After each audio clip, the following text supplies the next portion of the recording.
Friends, இன்றைக்கி நம்ம வந்து புதினா சட்னி பண்ண போகிறோம்.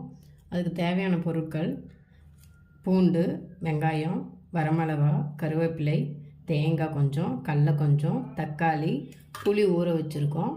அதுக்கப்புறம் புதினாவும் கொத்தமல்லியும் தண்ணியில் கிள்ளி வச்சுருக்கோம்.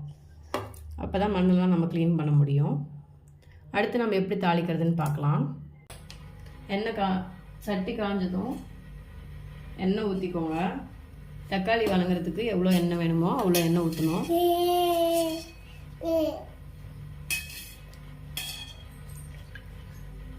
எண்ணெய் நிறைய ஊற்றுனீங்கன்னா நல்லாயிருக்கும்.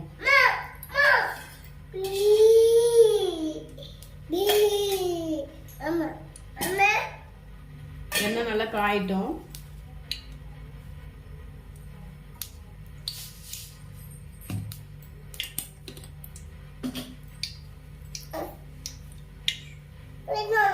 எண்ணெய் காஞ்சதுக்கப்புறம் நம்ம வந்து கடுகு, கடலைப்பருப்பு, உளுத்தம்பருப்பு போட போகிறோம். நல்லா எண்ணெய் காஞ்சதுக்கப்புறம் போடுங்க. நல்லா பொரியட்டும்.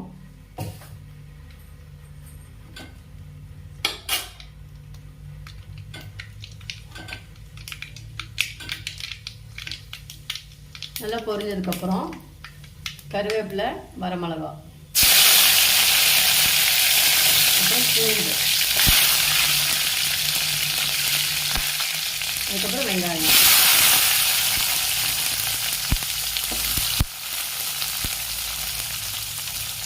நல்லா வெங்காயம் வதங்கட்டும். நல்லா கிண்டி விடுங்க.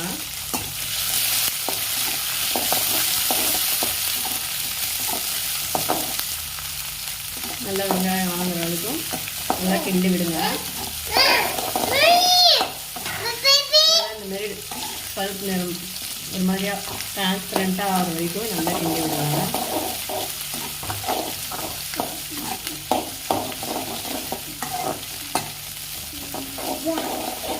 நல்லா வதங்கினதுக்கப்புறம் தக்காளி போட்டுக்கலாம்.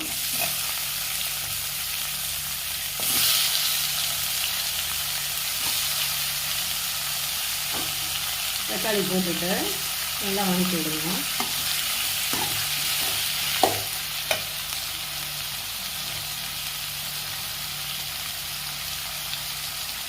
தக்காளி போட்டுட்டு நல்லா வதக்கி விடுங்க. இப்போ வந்து நம்ம லைட்டாக உப்பு சேர்க்கணும். அப்போ தான் தக்காளி நல்லா வதங்கி வரும்.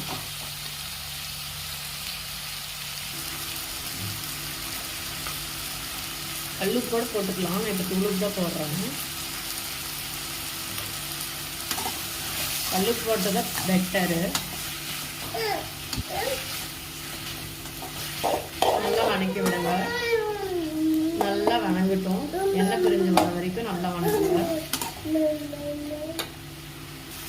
தக்காளி நல்லா வதங்கினதும் நம்ம வந்து வச்சிருக்கிற கண்டையும் தேங்காயும் ஆட் பண்ணிப்போம்.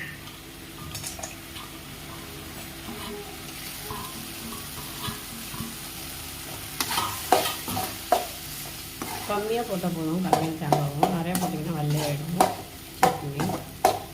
அடுத்து நம்ம வந்து அலசி வச்சுருக்க புதினாவும் கொத்தமல்லியும் போட போகிறோம். நிறைய போட்டுக்கோங்க. நீங்கள் 2 பேர்த்துக்கும் வேணாலும் கம்மியாக போட்டிருக்கேன்.